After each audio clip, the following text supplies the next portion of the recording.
வயதான அம்மாவின் இந்த 3 விஷயங்களை நீங்கள் அறிந்து கொண்டால் முதுமையில் ஒருபோதும் துன்பப்பட வேண்டியதில்லை. பார்வையாளர்களே, நீங்கள் எப்போதாவது முதுமை எப்படி இருக்கும் என்று நினைத்திருக்கிறீர்களா? உடல் பலவீனமாகும், அந்த நேரம் கண்களின் பார்வை மங்க ஆரம்பிக்கும். மிக முக்கியமாக உங்களுக்காக வாழ்நாள் முழுவதும் உழைத்த உங்கள் சொந்த மக்கள் உங்களிடமிருந்து விலகி நிற்பதை காண்பீர்கள். இன்று நீங்கள் இளமையாகவும் பலசாலியாகவும் வாழ்க்கையின் ஓட்டத்தில் மூழ்கியிருக்கலாம். ஆனால் ஒரு நாள் இந்த காலகட்டமும் வரும். சில விஷயங்களை முன்கூட்டியே புரிந்து கொண்டால் உங்கள் முதுமை மகிழ்ச்சியாக இருக்கும். இல்லையெனில் வருத்தமும் தனிமையும் சூழ்ந்த இருள் உங்களை சூழ்ந்திருக்கும். இந்த உலகில் ஒவ்வொரு மனிதனும் முதுமை அடைகிறான். ஆனால் ஒவ்வொரு வயதானவரும் மகிழ்ச்சியாக இருப்பதில்லை. சிலர் தனிமையுடன் போராடுகிறார்கள், சிலர் நோயுடன், சிலர் உற்றவர்களின் புறக்கணிப்புடன், சிலர் வாழ்நாள் முழுவதும் தொடர்ந்து வரும் வருத்தத்துடன். ஆனால் ஒரு வயதான அம்மா எனக்கு 3 விஷயங்களைச் சொன்னார். இவற்றை இன்று புரிந்து கொண்டால் முதுமையில் நீங்கள் ஒருபோதும் துன்பப்பட மாட்டீர்கள். இந்த 3 விஷயங்கள் மிகவும் ஆழமானவை. இவற்றை பின்பற்றினால் வாழ்க்கையின் இறுதி பயணத்திலும் நீங்கள் மகிழ்ச்சியாகவும் சுயாதீனமாகவும் இருப்பீர்கள். இப்போதெல்லாம் இதை ஏன் சிந்திக்க வேண்டும் என்று நினைத்தால் நினைவில் கொள்ளுங்கள், முதுமை திடீரென வருவதில்லை. காலம் செல்லச் செல்ல அது கதவை தட்டிக்கொண்டே இருக்கும். நாம் அதை தீவிரமாக எடுத்துக்கொள்ளும் வரை அதிக நேரம் ஆகிவிடும். எனவே இப்போதே என்ன செய்ய வேண்டும், என்ன செய்யக்கூடாது என்பதை அறிந்து கொள்வது ஏன் நல்லது. முதுமை வரும்போது அதை சிரித்த முகத்துடன் வரவேற்கலாம். கண்ணீர் சிந்தி வருந்தாமல் இருக்கலாம். உங்கள் வாழ்க்கையை மாற்றக்கூடிய அந்த 3 விஷயங்களை புரிந்து கொள்வோம். ஆனால் முன்னேறுவதற்கு முன் கதையாக இருந்தாலும் பாடமாக இருந்தாலும் நடுவில் விட்டுவிட்டால் அது பாவமாக கருதப்படும். எனவே இந்த ஞானத்தை இறுதிவரை கேட்கும்படி கேட்டுக்கொள்கிறேன். இப்போது கதையை தொடங்குவோம். கிஷன்பூர் கிராமத்தின் ஒரு குறுகிய தெருவின் முடிவில் மாமரமும் அரச மரமும் நிழல் தரும் இடத்தில் ஒரு சிறிய மண் வீட்டில் சாரதா தனது மகன் ரமேஷ் மற்றும் மருமகள் சுனிதா உடன் வாழ்ந்து வந்தார். வயதின் எல்லையை தொட்ட சாரதாவின் கண்களில் அனுபவத்தின் ஒளியும் முகத்தில் அன்பின் பிரகாசமும் இருந்தன. அவரது மகன் ரமேஷ் வயல்வெளியில் நாள் முழுவதும் உழைப்பார். மருமகள் சுனிதா வீட்டை கவனித்துக் கொள்வார். சாரதாவின் தினசரி பழக்கம் காலையில் குளித்து கடவுள் சிவன் கோவிலுக்கு செல்வது. அங்கு கிராமத்து மற்ற பெண்களை சந்திப்பார். ஒரு நாள் கோவில் வாசலுக்கு வந்ததும் அவரது பழைய தோழி சாவித்திரியை கண்டார். இருவரின் கண்களும் பல ஆண்டுகளுக்குப் பிறகு சந்திப்பதில் மகிழ்ச்சியால் மின்னின. சாவித்திரி உற்சாகத்துடன் கேட்டார், எப்படி இருக்கிறாய் சாரதா என்று கட்டிப்பிடித்தார். சாரதா புன்னகைத்தார். அடி சாவித்திரி, உன்னை பார்த்து எத்தனை வருடங்கள் ஆகிவிட்டது? சாவித்திரி சிரித்துக் கொண்டே கேட்டார். உன் வீட்டில் இப்போது மருமகள் வந்துவிட்டாள். அவள் இப்படி இருக்கிறாள். உனக்கு சேவை செய்கிறாளா? சாரதாவின் முகத்தில் திருப்தி பிரகாசித்தது. என் மருமகள் லட்சத்தில் ஒருத்தி, வீட்டு வேலைகள் அனைத்திலும் திறமைசாலி, எனக்கு எந்த குறையும் தெரியவில்லை. சாவித்திரி மகிழ்ச்சியுடன் கேட்டார். அப்படியானால் உன் அதிர்ஷ்டம் மலர்ந்துவிட்டது. மருமகள் வந்து எவ்வளவு காலமாகிறது? 2 மாதங்கள்தான் ஆகியுள்ளன. ஆனால் பல வருடங்களாக என்னுடன் இருப்பதாக தோன்றுகிறது. நான் கல்யாணத்திற்கு வர முடியவில்லை. சகோதரர் உடல்நிலை சரியில்லை என்று சாவித்திரி வருத்தப்பட்டார். பரவாயில்லை, ஆனால் நீ வந்திருந்தால் என் மருமகள் எவ்வளவு குணவதி என்பதை பார்த்திருப்பாய். காலையில் பார்க்க வேண்டியதாயிற்று. சுவரில் தொங்கிய மங்கலான புகைப்படத்தை நோக்கினார். கணவர் புன்னகை தவாறு இருந்தார். புகைப்படம் அப்படியே இருந்தது. ஆனால் சாரதாவின் உலகம் முழுவதுமே மாறிவிட்டது. இரவு ஆழமாகிக் கொண்டிருந்தது. வானில் நிலா குளிர்ந்த நில ஒளியை பரப்பியது. வீட்டுக்குள் மெல்லிய குரல்கள் கேட்டன. சாரதா படுக்கையில் புரண்டு கொண்டிருந்தார். தூக்கம் மைல் கணக்கில் தூரமாக இருந்தது. அப்போது ரமேஷ். சுமன் பேச்சு கேட்டது. ரமேஷ் மனைவி அருகே அமர்ந்திருந்தான். சுமனின் சோர்வடைந்த முகத்தை பார்த்து கவலையுடன் கேட்டான். என்ன சுமன், மிகவும் சோர்வாக தெரிகிறாய்? சுமன் நீண்ட மூச்சுவிட்டு புகார் குரலில் பதிலளித்தாள். ஆமாம், கால்களில் மிகவும் வலி, தலையும் கனமாக உள்ளது. நாள் முழுவதும் வீட்டு வேலைகள் செய்து சோர்வடைகிறேன். ரமேஷ் சுமனின் தலையை அன்பாக தடவிக் கொடுத்தான். ஏன் இவ்வளவு கவலைப்படுகிறாய்? நான் இல்லையா உன் கவலை தீர்க்கவா தலையும் கால்களும் அழுத்துகிறேன்? கவலைப்படாதே. உன்னை பார்த்தால் எனக்கும் அமைதியாக இருக்காது. சுமன் இன்னும் துக்கம் கலந்த குரலில் சொன்னாள். வீட்டுச் சுமை எல்லாம் என் தலையில்தான். அம்மாவையும் கவனிக்க வேண்டி இருக்கிறது. சாப்பாடு, மருந்துகள், அதன் பிறகு முழு வீட்டையும் சுமக்க வேண்டி இருக்கிறது. அம்மாவுக்கு நாள் முழுவதும் ஓய்வெடுப்பதுதான் தெரியும். ஒரு நாள் கூட என் கையை துணை செய்ய மாட்டார்கள். ரமேஷ் சுமனின் கால்களை அழுத்திக் கொண்டே சொன்னான். அம்மாவை விட்டுவிடு. அவர்கள் இன்று இருக்கிறார்கள், நாளை இல்லை. வயதாகிவிட்டது. நீ உன் ஆரோக்கியத்தை பார்த்துக்கொள். அதுதான் முக்கியம். கதவின் அப்பால் இவ்வார்த்தைகள் எல்லாம் கேட்ட சாரதாவின் கண்களில் நீர் பெருகியது. தன் கையில் வளர்த்த மகன், தன் வாழ்நாள் முழுவதும் அர்ப்பணித்த மகன் என்று அந்த மகனின் வாயிலிருந்து இந்த வார்த்தைகள் வருகின்றன. என் கண்மணியே, நான் என்னை கேட்டபோது சோர்வாக இருந்தாய், தூங்கச் சென்றாய். ஆனால் மனைவிக்காக கால்களை அழுத்த இவ்வளவு சக்தி எங்கிருந்து வந்தது? சாரதாவின் மனம் கதறியது. ஆனால் வலியை மனதுக்குள் அடக்கிவிட்டார். இனி புகார் செய்வதில் அர்த்தமில்லை. தன் மகன் தன்னை சுமை என்று நினைக்கிறான். மருமகள்தான் மகளாக நினைத்தவள் தன்னை சோம்பேறி என்று கருதுகிறாள். அமைதியாக சுவரை ஒட்டி படுத்திருந்தார். கண்ணீர் தொடர்ந்து வழிந்தது. ஆனால் அதை துடைக்க யாருமில்லை. கூரையை உற்று பார்த்து கொண்டே ஆழமான மூச்சு விட்டார். மனதிற்குள் முணுமுணுத்தார். ஒவ்வொரு தாயின் முடிவும் இப்படியான தனிமையில்தானா? காலை சூரியன் முழுமையாக உதயமாகும் முன்பே சுமன் கண்ணாடி முன் அமர்ந்து தலைவாரிக் கொண்டிருந்தாள். அவள் முகத்தில் ஒரு தனித்துவமான பிரகாசம், புதிய திட்டத்தை நிறைவேற்றும் மகிழ்ச்சி. அப்போது ரமேஷ் அறைக்குள் நுழைந்தான். தலையணை அருகே அமர்ந்து கேட்டான். என்ன சுமன், இன்று காலையிலேயே இவ்வளவு மகிழ்ச்சியாக இருக்கிறாய்? சுமன் மெல்ல நகைத்து நயத்துடன் பதிலளித்தாள். கேளுங்கள், என் தூரத்து உறவினர் வீட்டில் திருமணம். நான் அங்கு தனித்து அழகாக்க தோன்ற விரும்புகிறேன். ரமேஷ் ஆச்சரியத்துடன் கேட்டான். போகலாமே, என்ன பெரிய விஷயம்? சுமன் பாசாங்கு கோபத்துடன் சொன்னாள். இப்படியே போவேனா? புதிய விலை உயர்ந்த புடவை, நகைகள் தேவை. என்னிடம் நகைகள் குறைவு. இப்படி திருமணத்திற்கு போக முடியாது. ரமேஷ் பெருமூச்சு விட்டான். என்னிடம் பணமில்லை. உனக்கு ஏற்கனவே பல புடவைகள் உள்ளன. சுமன் முகத்தை சுழித்தாள். பழையதை அணிந்தால் ஊரார் பேசுவார்கள். ரமேஷ் மனைவிக்கு எப்படி இருக்கிறார் என்று புதியதை அணிந்தால் உன் புகழ் பரவும். ரமேஷ் மௌனமானான்.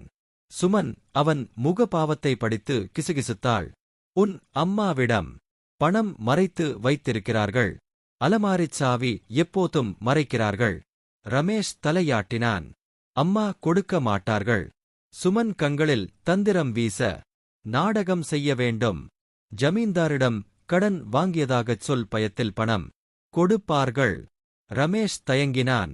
இல்லையென்றால் சுமன் கடுமையாக சொன்னாள். வீட்டை விட்டு வெளியேற்றுவோம். எந்த அம்மா மகனின் துயரை பார்த்து பணம் மறுப்பார்கள்? ரமேஷ் சம்மதித்தான். அம்மாவை பார்த்து பேசுகிறேன். சுமன் முகம் மலர்ந்தது. அவளது திட்டம் வெற்றி பெற்றது. மாலை நேரம். சூரியன் மறைந்து வீட்டில் இருள் கவிந்தது. சாரதா பழைய நினைவுகளில் மூழ்கியிருந்தார். திடீரென கதவு தட்டும் ஓசை. ரமேஷ் கவலையுடன் நின்றான். சாரதா கவனித்தார். என்ன மகனே, கவலைப்படுகிறாய்? ரமேஷ் தலையை குனிந்தான். அம்மா, பெரிய பிரச்சனையில் சிக்கிவிட்டேன். சாரதா பதறினார். விளக்கமாகச் சொல். ரமேஷ் பொய் சொன்னான். நீங்கள் நோய்வாய்ப்பட்டபோது ஜமீன்தாரிடம் கடன் வாங்கினேன். இப்போது திருப்பி தர முடியவில்லை. சாரதா அதிர்ச்சி அடைந்தார்.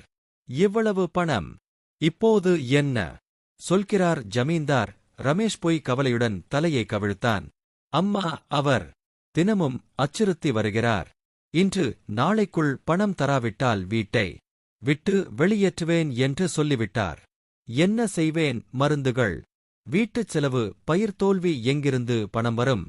சாரதாவின் வயதான கண்களில் நீர் துளித்தது. கடவுளே, வீடு போனால் எங்கே போவோம்? நடுங்கும் கைகளால் அலமாரி திறந்து சிறு பெட்டியை எடுத்தார். கணவர் புகைப்படம் மனதில் மிதந்தது. கடின காலத்திற்காக வைத்த பணம், இதைவிட கடினம் வேறு எது? பணத்தை ரமேஷின் கையில் வைத்தார். உன் அப்பா கடின நேரத்திற்காக வைத்தது. இதை கொண்டு கடனை தீர். ரமேஷ் பணத்தை இறுக்கி பிடித்தான். குற்ற உணர்வு அல்ல, வஞ்சகத்தை மறைக்கும் முயற்சி. சுமன் பணத்தை பார்த்து முகம் மலர்ந்தாள். இப்போதுதான் சுவாரஸ்யம், திருமணத்தில் அழகாக விளங்குவேன். மறுநாள் சுமன் பளபளக்கும் புடவையில் நகைகள் ஜொலித்தன. கண்ணாடியில் தன்னை பார்த்து மகிழ்ந்தாள். எல்லோரும் என்னைத்தான் பார்ப்பார்கள். சாரதாவின் அறையில் மௌனம். கடவுள் சிலை முன் உட்கார்ந்து எண்ணினார். மகனுக்கு உதவினேனா? என் வாழ்வியல் கடைசி சேமிப்பை பிறர் பொலிவுக்கு அர்ப்பணித்தேனா? சில நாட்களுக்குப் பிறகு சுமனின் மனக்கசப்பு வளர்ந்தது. சாரதாவை பார்க்கும் போதெல்லாம் கோபம் பொங்கியது. இந்த முதியவள் என் மகிழ்வுக்கு தடை. ஒரு இரவு ரமேஷிடம் கூறினாள், உன் அம்மா இருக்கும் வரை சமாதானம் இல்லை. மருந்துகளுக்கு எவ்வளவு செலவு? அவர்கள் இல்லை என்றால் ரமேஷ் திகைத்தான். என்ன பேசுகிறாய்? சுமன் உறுதியாக சொன்னாள். இந்த வீட்டில் சுகம் வேண்டுமென்றால் இந்த முதியவளை அனுப்பிவிடு. ரமேஷ் மௌனம் காத்தான். சுமனின் வார்த்தைகள் அவனை அசௌகரியப்படுத்தின. மறுநாள் மதிய நேரம் சாரதா முற்றத்தில் சில பொருட்களை ஒழுங்குபடுத்திக் கொண்டிருந்தார். அப்போது சுமன் மனதில் எண்ணம், இன்றே இவருக்கு சரியான பாடம் கற்பிக்க வேண்டும். ரமேஷின் நம்பிக்கையை முழுமையாக பெறுவேன். சுமன் வேகமாக நடந்து சாரதாவை நோக்கி வேண்டுமென்றே மோதிக்கொண்டாள். பிறகு தன்னைத்தானே வலுவாக தள்ளி தரையில் விழுந்து கத்தினாள். ஐயோ, என் முதுகு, நான் செத்துப்போனேன் சாரதா. பதறி போனார். அடியே மருமகளே, உனக்கு எதுவும் ஆகவில்லையே? சுமன் நாடகம் தொடங்கினாள். கேட்டீர்களா? உங்க அம்மா என்னை தள்ளிவிட்டார். ரமேஷ் ஓடி வந்தான். சுமன், என்ன நடந்தது? சுமன் போய் கதறலுடன், உன் அம்மா தள்ளிவிட்டார். நான் எதுவும் சொல்லவில்லை. சாரதா அதிர்ச்சியில், மகனே, நான் தள்ளவில்லை, இவள் தானே விழுந்தாள். சுமன் குரல் உயர்த்தினாள். பார்த்தீர்களா? உங்க அம்மா எவ்வளவு பொய் சொல்கிறார். எனக்கு உண்மையிலேயே வலி. சாரதா கண்ணீர் விட்டார். மகனே, நம்பு, நான் செய்யவில்லை. ரமேஷ் கோபத்துடன், அம்மா, சுமன் நாடகம் செய்வாளா? அவள் எப்போதும் வீட்டு வேலை. சாரதா கெஞ்சினார். என் கைப்பிடி, உண்மை கேள். ரமேஷ் கைதட்டினான். சுமனுக்கு உண்மையிலேயே வலி. நீங்கள் இவ்வளவு கடுமையாக இருக்கலாமா? சுமன் கண்ணீர் சிந்தினாள். ரமேஷ், விட்டுவிடுங்கள். உங்க அம்மா விரும்பினால் நான் சுமக்கிறேன். ரமேஷ் பரிவுடன், நீ ஓய்வெடு, எல்லா வேலையும் அம்மா பார்த்துக் கொள்வார். சாரதா தனிமையில் நின்றார். வானத்தை நோக்கி முனகினார். கடவுளே, இது என்ன காலம்? என் மகன் என் உண்மையை காண முடியவில்லையே. அறைக்குள் சுமன் கதவை தாளிட்டாள். கோபத்தால் முகம் சிவந்து கூறினாள், ரமேஷ், பார்த்தீர்களா? உங்க அம்மாவின் செயல் என்னை கொல்ல நினைக்கிறார். ரமேஷ் திடுக்கிட்டான். என்ன பைத்தியக்காரத்தனம் பேசுகிறாய் சுமன்? கண்ணீர் மல்க, ஏன் இப்படி செய்வார்? நான் இந்த வீட்டுக்கு அந்நியைதானே. உங்களுக்கு இப்படி தெரியும். நீங்கள் வீட்டில் இல்லாதபோது உங்கள் அம்மாவின் உண்மையான முகம் வெளிப்படுகிறது. நாள் முழுவதும் என்னை கிண்டல் செய்கிறார். கேட்காத வார்த்தைகள் சொல்கிறார். இப்போது எல்லைக்கு மீறிவிட்டார். ரமேஷ் குழப்பத்தில் மூழ்கினான். இன்று என் தலையில் காயம் ஏற்பட்டிருந்தால் என்ன ஆகியிருக்கும்? நான் செத்திருப்பேனே. ரமேஷ் சுமனின் முகத்தை உற்று நோக்கினான். சுமன், உன் பகைவர்கள் செத்து போகட்டும். இப்படி பேசாதே. அம்மா வயதானவர். நீ இன்னும் இளமையில் இருக்கிறாய். உனக்கு எதுவும் நடக்கவிட மாட்டேன். சுமன் கண்களை நேராக ஊடுருவி மெதுவாக சொன்னாள். நீங்கள் நாள் முழுவதும் வயலில் இருக்கிறீர்கள். ஒரு நாள் அவர் உண்மையிலேயே என்னை கொன்றுவிட்டால் என்ன செய்வீர்கள்? என்னின்றி வாழ முடியுமா? ரமேஷின் மனதில் சொற்கள் குத்தின. அம்மா அப்படி செய்ய மாட்டார். நீ தவறாக நினைக்கிறாய். சுமன் விரைவாக பதிலடி கொடுத்தாள். உங்களுக்கு எதுவும் தெரியாது. நான் அவருடன் நாள் முழுவதும் இருக்கிறேன். உங்கள் முன் பாசாங்கு செய்கிறார். உண்மையில் என்னை வெறுக்கிறார். ரமேஷ் சோர்வாக அப்படியானால் என்ன செய்யச் சொல்கிறாய்? முதியோர் இல்லத்துக்கு அனுப்பிடவா? சுமன் கேலியாக சிரித்தாள். ஆமாம், நான் வந்ததும் சாஸ்தாவை வீட்டை விட்டு விரட்டியதாக ஊரார் சொல்லட்டும். இல்லை, அவர் தானாகவே இந்த வீட்டை விட்டு போகும்படி செய்ய வேண்டும். ரமேஷ் திடுக்கிட்டான். என்ன அர்த்தம்? சுமன் காதருகே முணுமுணுத்தாள். மூங்கில் இருக்கும் வரை புல்லாங்குழல் ஓசை எழாது. ரமேஷ் பதற்றத்துடன் இது என்ன பைத்தியக்காரத்தனம்?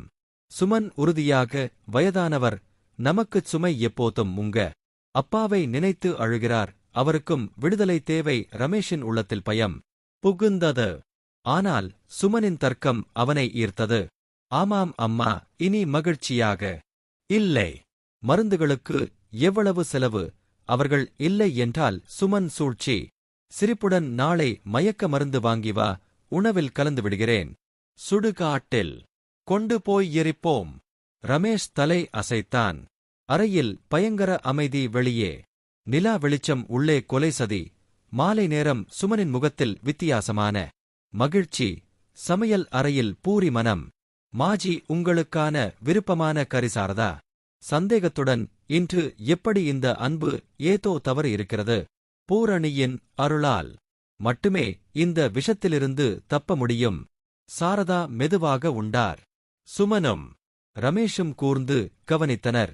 விஷம் வேலை செய்யும் நேரம் எதிர்நோக்கியது. சுமனின் முகத்தில் திருப்தியின் புன்னகை படர்ந்தது. இன்னும் சிறிது நேரம் இந்த மூதாட்டி என்றென்றும் மறைந்து விடுவாள். சிறிது நேரத்தில் சாரதாவுக்கு தலை சுற்ற ஆரம்பித்தது. கண்கள் கனத்தன. எழுந்திருக்க முயன்றாள். ஆனால் உடல் ஒத்துழைக்கவில்லை. கைகள் நடுங்கின. தரையில் மூர்ச்சையாக விழுந்தாள். சுமன் ரமேஷை நோக்கி, மகிழ்ச்சியுடன், வெற்றி, எல்லாம் முடிந்துவிட்டது. இரவின் அமைதி கனத்தது. முற்றத்தில் நிலா ஒளி பரவியது. ரமேஷ் பழைய சாக்கில் சாரதாவை மூடி கட்டினான். தோலில் தூக்கி விரைந்து வெளியேறினான். வழியில் யாரும் இல்லை. நாய்களின் குரல்கள் மட்டுமே. சுடுகாட்டில் ரமேஷ் சுற்றுப்பார்வை விட்டான். இந்த நேரத்தில் யாரும் வரமாட்டார்கள். மரக்கட்டைகளை அடுக்கி சாரதாவை வைத்தான். மூச்சு வேகமாக இருந்தது. ஆனால் மனசாட்சியின் குரல் இல்லை.